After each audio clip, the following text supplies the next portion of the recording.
aujourd'hui, nous déroulons le tapis rouge à Albert Kamano. Il est le directeur général de l'entreprise TNT Africa, Cameroun. Bonjour. Bonjour madame.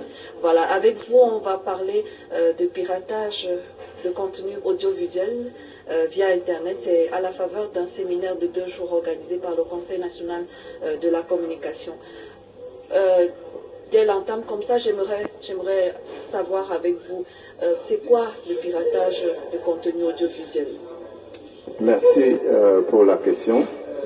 Pour faire simple, le piratage, déjà, c'est d'utiliser quelque chose qui ne vous appartient pas. Principalement par rapport au contenu audiovisuel, c'est quelqu'un qui récupère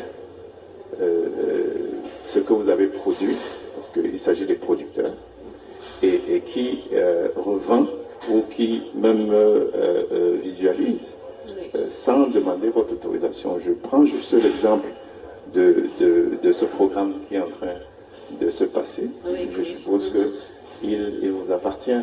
Oui, il appartient à la CRTV. Voilà, donc si une chaîne concurrente X récupère ce programme sans vous demander, sans votre accord, ce serait du piratage. Voilà.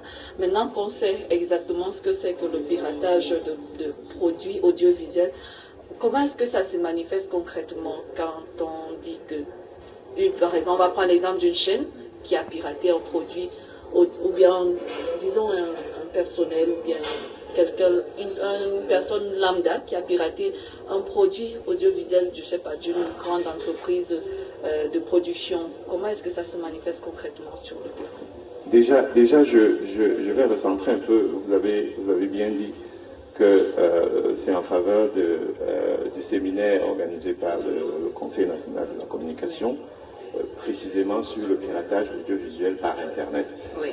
Donc, les manifestations, parce que ce que je viens de vous dire comme exemple, ce n'était pas par Internet, mais c'était du piratage. De manière générale. C'était de manière générale. Oui. Maintenant, si on revient sur le piratage par Internet, les manifestations sont...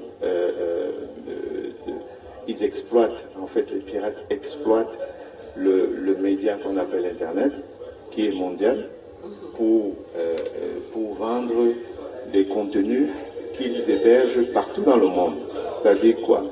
Ils récupèrent des chaînes de télévision, ils récupèrent des contenus variés qu'ils placent dans des grands serveurs, dans des grandes machines, et qui sont logés, disons ça, dans des endroits spécifiques dans le monde sur Internet qu'on appelle le cloud. Internet, c'est le cloud. Et alors, ils vous envoient les liens à tous leurs contacts. Ils envoient des liens. Et maintenant, pour vous, il vous suffit de cliquer sur ce lien et vous aurez accès à ces contenus qu'ils ont hébergés partout. Mais je tiens quand même à vous signaler que il y a des plateformes légales qui existent. Par exemple, Netflix, que tout le monde connaît, je crois, ou Amazon, qu'on connaît comme dans le e-commerce. Ils viennent aussi de lancer une plateforme ils ont déjà une plateforme qui fait dans les contenus audiovisuels. Ce n'est pas du piratage, mais en marge de ça, il y a pas mal de plateformes qui sont hébergées en Asie. Et pour peu que vous ayez une bonne connexion Internet au Cameroun, vous aurez accès à ces contenus-là. Ce qui fait que vous aurez consommé un produit qui ne vous appartient pas. Maintenant, il faudrait que les lois, la réglementation élève un peu, s'améliore, fasse un toilettage, de manière à ce que on puisse, par exemple, ordonner, le juge puisse ordonner aux fournisseurs d'accès Internet dans un pays de suspendre un serveur qui se trouve même en Chine. Ça, c'est possible, parce que les serveurs sont identifiés par ce qu'on appelle adresse IP ou DNS. Nous avons vu ça un peu au niveau du séminaire. Notre possibilité, je vous ai expliqué que la source, l'une des sources de financement ou de revenus du pirate était la vente des décodeurs.